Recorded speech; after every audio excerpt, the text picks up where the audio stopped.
इस कार्यक्रम के प्रायोजक हैं श्री नरेंद्र शकुंतला, कमलेश अनुराधा, गिरीश अंजू, अनुराग प्राशी, अरहम, नेहरा वेद, बाबूलाल जी, गिरनीबाई परिवार, ग्रेटर बाबा परिसर, इंदौर।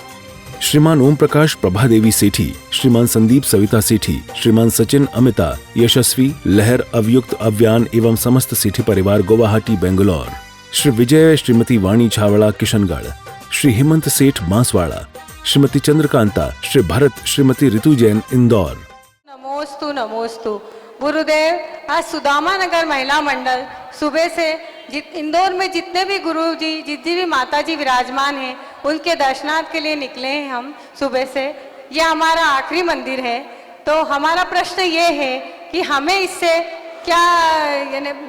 क्या पुण्य की प्राप्ति होगी? ओम नमः। नमोस्तु गुरुदेव। पुण्य निश्चित रूप से, क्योंकि हमारे आचार्य भगवंतों ने कहा है कि जितना समय धर्म ध्यान में लगता है उतना समय हम पुण्य का अर्जन करते हैं। और आज गुरुओं के सानिध्य में आपने अपने आप को, अपने समय को लगाया है, तो निश्चित रूप से पुण्य की मात्रा भी अधिक होगी। क्योंकि ऐसे नॉर्मली हम दिन भर मंदिर में बैठते हैं, भगवान का साथ मिलता है, पर अभी हमें दिगंबर साधुओं का सानिध्य मिला, माताजियों का सानिध्य मिला, त्यागियों का सानिध्य मिला, तो पुण्य की मात्रा निश्चित रूप से बढ़ेगी। क्योंकि देव, शास्त्र, गुरु तीनों का सानिध्य मिला है। क्योंकि कहीं न कहीं हमने गुरुओं के नज़दीक बैठ करके उनके चरण वंदना भी की होगी। निश्चित रूप से आज हमने आहारदान भी दिया होगा, और निश्चित रूप से हम सब ने कहीं न कहीं बैठ करके सामायिक के समय हमने बैठ करके पाठ आदि की भक्ति की होगी। तो कुल मिलाकर के आज का दिन जो आपका रहा है, एक तो आप सबसे बड़ा कि आप आरंभ और परिग्रह से रहित हो गए थे, न खाना बनाना था, न झाड़ू लगाना था, न पोछा लगाना था, तो वो तो सारा पाप बच गया, और वो सारा का सारा आपका पुण्य में परिवर्तित हुआ कि दिन भर गुरुओं के नजदीक रहे हैं। और ऐसा समय हफ्ते में एक बार मंदिरों का भी करा करें इंदौर में कि आज इस हफ्ते इस मंदिर जाना है, तो शायद और भी अधिक पुण्य की प्राप्ति होगी और अधिक पुण्य करेंगे, और जो गृहस्थ जीवन के कर्म है वो निश्चित रूप से कटेंगे। ओम नमः। नमोस्तु नमोस्तु। गुरुवर, ताकत की जरूरत तभी होती है जब किसी का बुरा करना होता है, वरना दुनिया में सब कुछ पाने के लिए प्रेम ही काफी है। फिर भी आज के समय में हर कोई अपने को ज्यादा ताकतवर बनाने में क्यों लगा है गुरुवर? ओम नमः। ताकत का तात्पर्य हम किस ओर जोड़ना चाहेंगे इस पर निर्भर करता है। सिद्धत्व को प्राप्त करने के लिए भी हमें वज्र ऋषभ नाराज सहनन की आवश्यकता होती है। तो वो वज्र ऋषभ नाराज सहनन वाला व्यक्ति भी 400, 500, 4000 हाथी के बरोबर भी उनकी ताकत और सामर्थ्य होती है। अभी अलग बात है कि आपका कोई पाप कर्म का उदय हो और आप अपनी ताकत को गलत जगह उपयोग करो, और आपके जीवन में पुण्य का उदय हो, आप उस ताकत को धर्म ध्यान में लगा सकते हैं, सामायिक में लगा सकते हैं, प्रतिक्रमण में लगा सकते हैं, भगवान की आराधना में लगा सकते हैं, भगवान की पूजा में लगा सकते हैं। पर उसके लिए कि आपकी ताकत और आपकी हिम्मत को सही मार्गदर्शन मिले, तो वह पुण्य का काम भी कर सकती है, और आपकी ताकत और आपकी हिम्मत को अगर गलत मार्ग मिल जाए तो गलत जगह भी उपयोग कर सकती है। हमारे पास दो उदाहरण बहुत अच्छे हैं कि रावण के पास ताकत थी, हिम्मत थी। जब तक वो धर्म के मार्ग पर चला तो अनेक विद्याएं उसने सिद्ध की, अनेक विद्याएं सिद्ध की, और पद्म पुराण में कहा इतनी विद्याएं, इतनी साधना की कि अगर मुनि बन करके वो इतनी साधना करता तो निश्चित रूप से उसी भव से मोक्ष चला जाता। जब तक उसकी ताकत और सामर्थ्य रही वो बढ़ता रहा, पर जैसे उसने अपनी ताकत का दुरुपयोग किया तो धन भी चला गया, नाम भी चला गया, वंश का नाम भी खराब हुआ और वो नरकगामी भी बना। और उधर राम के पास सेना की ताकत नहीं थी, पर हिम्मत और ताकत जब उन्होंने सही काम में अपनी लगाई तो एक सैनिक भी नहीं था, पर जब रावण से युद्ध करने गए तो अनेक सैनिकों की सेना भी बन गई और उन्होंने अपना सदुपयोग सिर्फ अपनी पत्नी को छुड़वाने के लिए रावण से युद्ध किया और सारा कुछ जो लंका का था वहीं छोड़ करके आया तो परमात्मा बन गया। तो निश्चित रूप से आपकी ताकत पुण्य के साथ करने के लिए करेंगे या पुण्य में लगाएंगे तो वह आपको पुण्य देगी, और हमारी ताकत को पाप के काम में लगाएंगे तो पाप देगी। ऐसा ही हमारे यहाँ पर है कि आज हमारे पास बड़ा संगठन है या हम कोई मंडल बना करके हमारे पास ताकत है और सिर्फ वो ये रह जाए कि हमें पार्टी करना है, हमें घूमने जाना है, तो मंडल घर में और परिवार में अच्छे संस्कार नहीं देगा। और वही मंडल ठान दे कि मुझे हफ्ते में एक बार मंदिर में पूजा करना है, एक बार सारे बच्चों को लेकर संस्कार की बात करना है घर में बैठ करके, तो उनके घर में संस्कार और संस्कृति का बीजारोपण होगा। आप मंडल बनाते हो और आपकी ताकत यही है कि हमारा मंडल है, हम इस प्रकार से करते हैं, तो उसका सदुपयोग भी अगर हम धार्मिक कामों में, काम तो मंदिर का ही होता है, नाम तो भगवान के नाम से बनाते हैं, तीसरा मेहरा मंडल, ब्राह्मी मंडल और न जाने किन किन नामों से, और धर्म के काम कितने हो पाते हैं ये हम देखते हैं, हम जानते हैं। तो हमारा इतना ही कहना है कि ताकत दोनों की ये चाहिए, मकान बनाने के लिए भी ताकत चाहिए और मकान तोड़ने के लिए भी। समझदार व्यक्ति मकान बनाएगा और मूर्ख व्यक्ति मकान तोड़ेगा। तो दोनों के ताकत है, दोनों की हिम्मत चाहिए।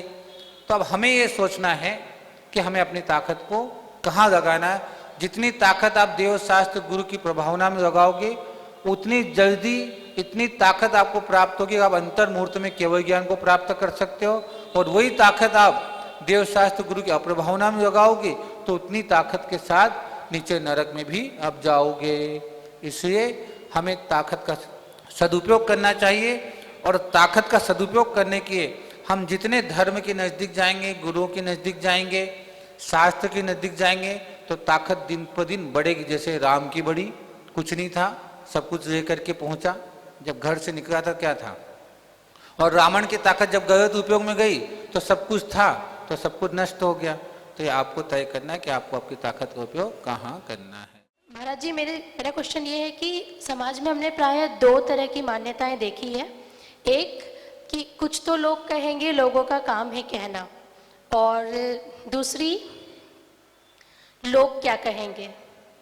तो हमें इसमें से किस मान्यता को ध्यान में रखना चाहिए? लोगों को जो कहना वो कहेंगे, एक तो ये बात, और दूसरा लोग क्या कहेंगे।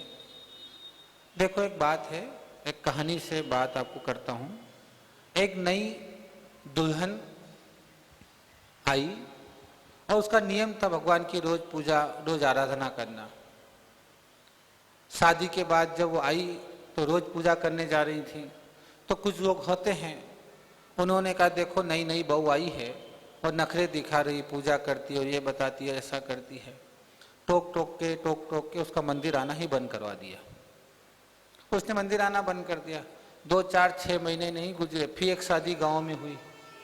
अब वो बहू बड़ी मॉडर्न थी, पैंट शर्ट पहन के जाती थी, मंदिर नहीं जाती। लोगों ने कहा देखो मंदिर नहीं जाती है। तो जा रही थी तो भी तकलीफ थी, नहीं जा रही थी तो भी तकलीफ थी। अब लोगों के चक्कर में आ गए तो अपना धर्म छूट जाता है। अगर हम सत्य के मार्ग पर हैं और हम सत्य हैं तो लोगों के कहने से कुछ फर्क नहीं पड़ता है। हमें अपने कर्मों पर ध्यान देना चाहिए।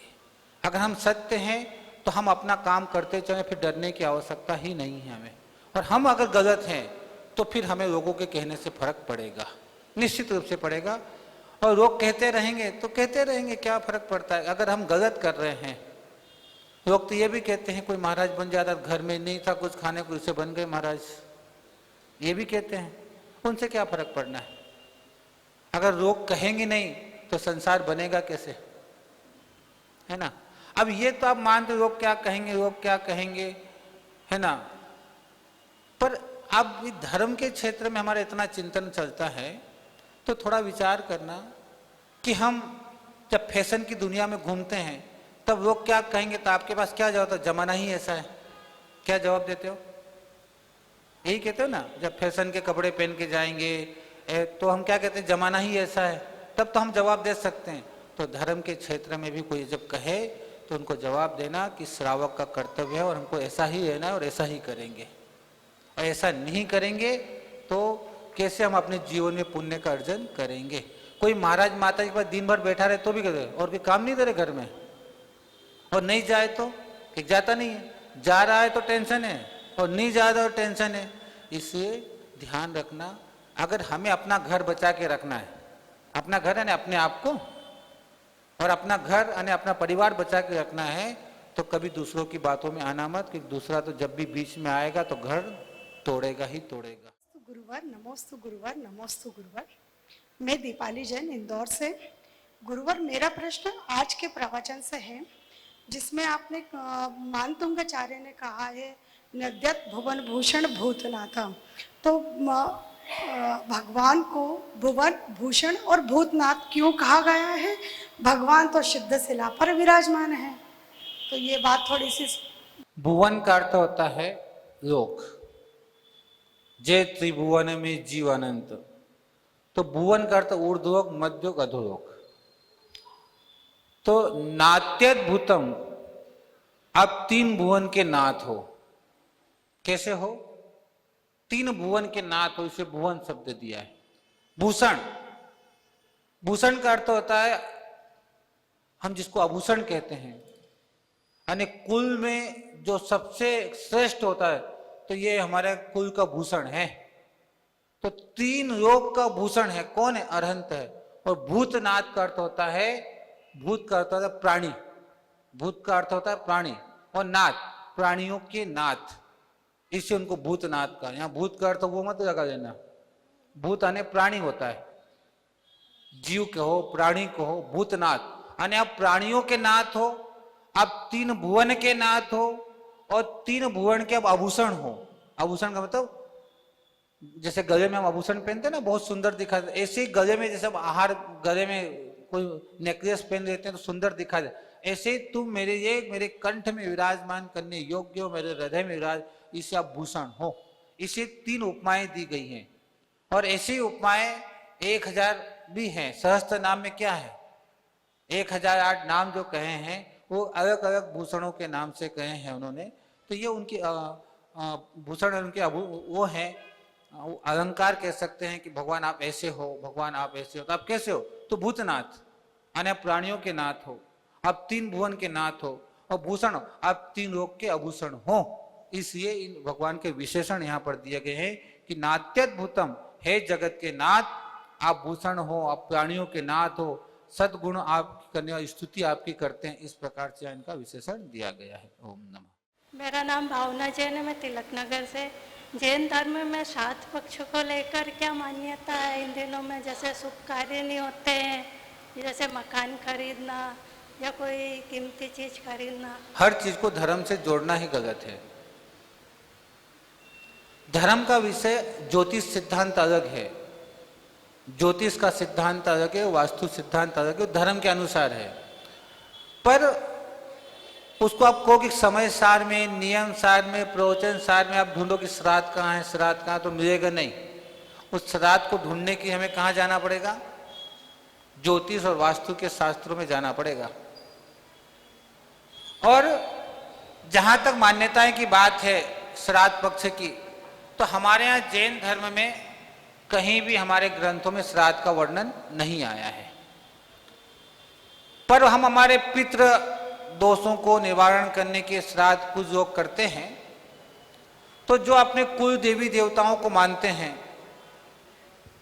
वो माने करें, पर उनको भगवान मान करके नहीं करें। बस भगवान मान के नहीं करें, क्योंकि संसारी हो आप लोग, और संसार में ये सब भूत प्रेत और ऐसे पितर घूमते रहते हैं, किसी से द्वेष हो गया हो तो घूमते, तो उनको शांत करने का जो उपाय वास्तु ज्योतिष में दिया है, शास्त्रों में दिया, उसके अनुसार करना चाहिए, कोई दिक्कत नहीं है। और मकान आदि खरीदने की बात है तो अब उसमें तो नक्षत्र, तिथि, वार, पंचांग बनती 5 चीज से। तिथि चाहिए, नक्षत्र चाहिए, वार चाहिए, योग और करण, ये 5 चीजें अच्छी हों तो फिर श्राद्ध में भी कोई मुहूर्त हो तो हम कर सकते हैं। क्या समझे आप?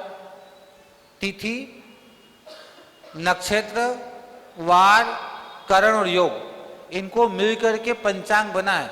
ये 5 व्यवस्थाएं जहां ठीक हो, जो उनके सिद्धांत बताए हैं कि जैसे चतुर्थी है, पंचमी है, पंचमी को ये है, पुष्य नक्षत्र अगर आ जाए तो ये योग बनेगा। अलग अलग तिथियों से और नक्षत्रों से योग बनते हैं। जब वो योग बन जाए उन योगों में काम कर लेना चाहिए, उसमें कोई तकलीफ नहीं है। जैसे अब मल मास की बात है, हम मल मास मानते हैं, कर्नाटक में नहीं मानते हो, क्योंकि दक्षिणायन उत्तरायण सूर्य जो होता है, दक्षिणायन उत्तरायण, तो सूर्य का बल वहां अपने आप दक्षिण में होता है, तो वो मानते ही नहीं। उनके यहाँ जो हम 14 दिसंबर से 14 जनवरी तक करते हैं, तो वहां शुभ काम इस समय कर्नाटक में करते हैं, दक्षिण में करते हैं, हमारे यहाँ नहीं करते हैं। तो हमारे उस समय सूर्य का बल नहीं होता है, इससे हम चंद्र का, ग्रहों का बल नहीं होता, तो हम नहीं करते। तो निश्चित रूप से ज्योतिष का विषय है और ज्योतिष को ज्योतिष के विषय से देखना चाहिए। समय सार, प्रवचन सार, छठागा, इनमें ढूंढेंगे तो ये चीजें हमको नहीं मिलेगी। और जब तिथि योग अच्छे मिल जाएं, अब अमावस्या को बहुत अच्छा दिन होता है, सरस्वती की मंदिर की स्थापना करना हो तो अमावस्या के दिन करो आप, बहुत फल है। तेल का काम शुरू करना हो, तेल का, तो क्या कहते हैं कि चौकड़िया खराब होता, काल का चौकड़िया, अगर तेल की फैक्ट्री लगाना तो काल के चौकड़े में लगाओ, कोई दिक्कत नहीं है, क्योंकि उसका स्वामी शनि है और शनि के स्वामी में लगाएंगे। तो ये सब डिफरेंट बहुत चीजें हैं कि कोई भी काल खराब नहीं है, चल भी अच्छा है, योग भी अच्छा है, लाभ भी, अमृत, पर किसका उपयोग कहाँ करना चाहिए ये हमें ज्ञान होना चाहिए। वो ज्ञान नहीं है, बस काल खराब है, काल का चौकड़ा खराब है। अरे हमने तो कहीं ऐसा भी देखा है कि अमावस्या के दिन भी काम करते हैं, उस दिन कोई नक्षत्र, वार और तिथि अच्छे हों तो उस दिन भी अगर आप काम प्रारंभ कर दो तो काम भी सफलता को प्राप्त होता है। इस कार्यक्रम के प्रायोजक हैं श्री नरेंद्र शकुंतला, कमलेश अनुराधा, गिरीश अंजू, अनुराग प्राशी, अरहम, नेहरा वेद, बाबूलाल जी, गिरनीबाई परिवार, ग्रेटर बाबा परिसर, इंदौर। श्रीमान ओम प्रकाश प्रभादेवी सेठी, श्रीमान संदीप सविता सेठी, श्रीमान सचिन अमिता, यशस्वी, लहर, अवयुक्त, अव्यान एवं समस्त सेठी परिवार, गुवाहाटी, बेंगलोर। श्री विजय, श्रीमती वाणी छावड़ा, किशनगढ़। श्री हेमंत सेठ, बांसवाड़ा। श्रीमती चंद्रकांता, श्री भरत, श्रीमती ऋतु जैन, इंदौर।